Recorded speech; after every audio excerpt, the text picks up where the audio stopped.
Business Insider ի վերջերս հրապարակած հոդվածում ասվում էր, որ միլենիալներն ու Gen Z սերունդը հույսը դրել են թոշակի անցնելու այն հին մոտեցումների վրա, որոնք աշխատել են իրենց ծնողների ու պապիկների ժամանակ, բայց իրենց դեպքում դա բավարար չի լինի։ Ուստի հարց է առաջանում. ինչպես թոշակի անցնել։ Որն է բավարար գումարը եւ իրականում որքան փող է մեզ պետք թոշակի անցնելու համար։ Թոնի Ռոբինսի Money Master the Game գրքում, որտեղ նա հարցազրույց է անցկացրել ֆինանսական աշխարհի 50 ամենապայծառ ուղեղների հետ, մենք կարող ենք գտնել իրական պատասխանը։ Տեսեք, գոյություն ունի թոշակի կամ ֆինանսական ազատության 3 մակարդակ։ Առաջինը ֆինանսական ապահովությունն է։ Սա այն վիճակն է, երբ դուք կարողանում եք փակել ձեր բոլոր կենսական ծախսերը առանց երբևէ նորից աշխատելու անհրաժեշտության։ Մտածեք, թե հիմա ձեզ ամսական որքան գումար է պետք ձեր հիմնական կարիքները հոգալու համար։ Պատկերացրեցիք, այս թիվը շատ կարևոր է, որովհետև ավելի ուշ մենք հաշվարկելու ենք, թե ինչպես հասնել ազատության այս առաջին մակարդակին։ Բայց օրինակի համար եկեք ասենք, որ ձեր հիմնական ծախսերը տարեկան կազմում են մոտ $40,000։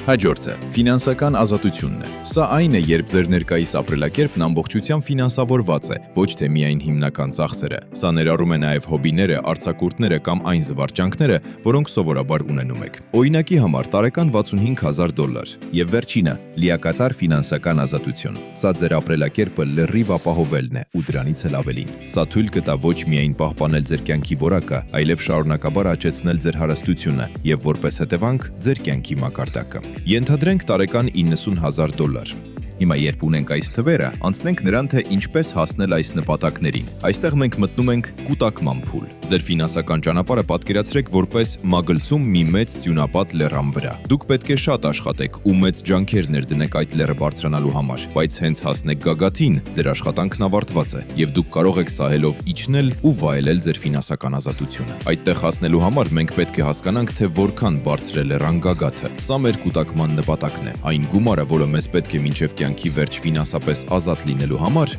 Գրքում Թոնին տալիս է մի հիանալի բանաձև, հաշվելու համար, թե որքան գումար պետք է կուտակեք, որպեսզի թոշակի անցնեք ու չմտահոգվեք փողի սպառվելու մասին։ Նախ ցույց տանք ֆինանսական ապահովության համար։ Վերցրեք ձեր ամսական ծախսերը, բազմապատկեք 12-ով տարեկանը ստանալու համար, հետո բազմապատկեք 20-ով։ Մեր օրինակում $40,000 անգործիկ 20, ստանում ենք $800,000։ Ֆինանսական ազատության համար $65,000 անգործիկ 20, ստանում ենք $1.3 միլիոն։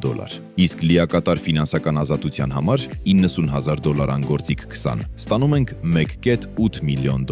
Բայց սպասեք մի րոպե, մենք ուզում ենք թոշակի մեջ լինել ավելի քան 20 տարի, բացի այդ պետք է հաշվի առնել ինֆլյացիան։ Այս թիվը հավասարման միայն առաջին մասն է։ Կուտակման փուլում մենք ստիպված չենք միայն մեր խնայած փողով հասնել նպատակին։ Եթե սկսենք ներդրումներ անել, մեզ պետք չի լինի ուղղակի կողքի դնել 20 տարվա ապրուստի փողը։ Մենք կարող ենք ներդրումների միջոցով հասնել այդ թվին։ Երբ հասնեք ձեր նպատակային թվին, ընտրություն կունենաք՝ շարունակել աշխատել, թե անցնել հաջորդ փուլին։ Թոնին ասում է. մնացեք գագաթին այնքան երկար, որքան կարող եք, բայց երբ արդեն պատրաստ եք, մենք մտնում ենք ապակուտակման փուլ։ Սա այն ժամանակն է, երբ վայելելում եք ձեր ներդրումների պտուղները։ Թոնին խորհուրդ է տալիս կուտակման փուլում լինել ավելի ագրեսիվ, իսկ ապակուտակման փուլում ավելի պահպանողական։ Օրինակ, $1,300,000 կուտակելուց հետո անցնում եք 7% կայուն եկամտաբերության։ Ձեր պորտֆելը բերում է $91,000։ Դուք վերցնում եք $65,000 ձեր կյանքի համար, իսկ մնացած $26,000 թողնում եք պորտֆելում աճի համար։ Այսպես դուք չեք ծախսում մայր գումարը, այլ միայն եկամուտը, եւ այն ձեզ կբավականացնի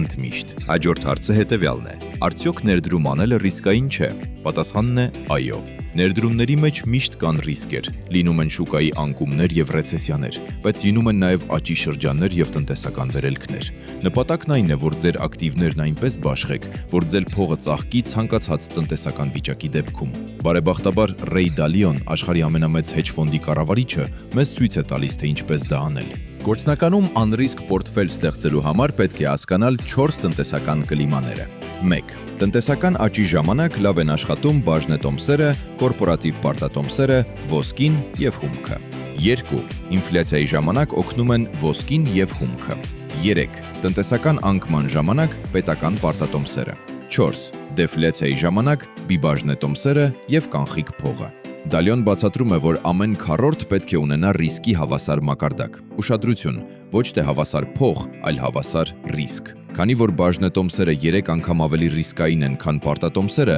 սովորական 50% բաշխումը չի աշխատի։ Մենք պետք է բալանսավորենք ռիսկը։ Բարեբախտաբար Դալիոն մեզ տվել է իր հստակ ստրատեգիան՝ աճ ստեղծելու եւ ռիսկը վերացնելու համար։ Եվ մենք սա անվանում ենք all-weather portfolio։ Ահա թե ինչպես է նա բաշխում ակտիվները, ինչը շատերի համար շոկային է։ 30% բաժնետոմսեր, քանի որ դրանք ամենառիսկայինն են։ 40% երկարաժամկետ պարտատոմսեր, որպես ամենակայուն մաս։ 15% միջնաժամկետ պարտատոմսեր։ 7.5% ոսկի։ 7.5% հումք, ինֆլյացիայի դեմ պայքարելու համար։ Այս ստրատեգիայի ստուգումը ցույց է տալիս, որ այն իրոք արդարացնում է իր անունը։ Վերջին 30 տարում այն բերել է տարեկան մոտ 10% եկամուտ եւ 85% դեպքերում եղել է պլյուսի մեջ։ Իսկ միջին կորուստը մեծ ճգնաժամերի ժամանակ եղել է 2%-ից էլ քիչ։ Այսպիսով մեզ պետք չէ կանխագուշակել շուկան հարստանալու համար։ Գրեք ձեր կարծիքը այս գրքի մասին մեկնաբանություններում։ Եթե դեռ չեք բաժանորդագրվել մեր ալիքին, ապա բաժանորդագրվեք, որպեսզի բաց չթողնեք օգտակար տեղեկությունը։ Շնորհակալություն դիտման համար։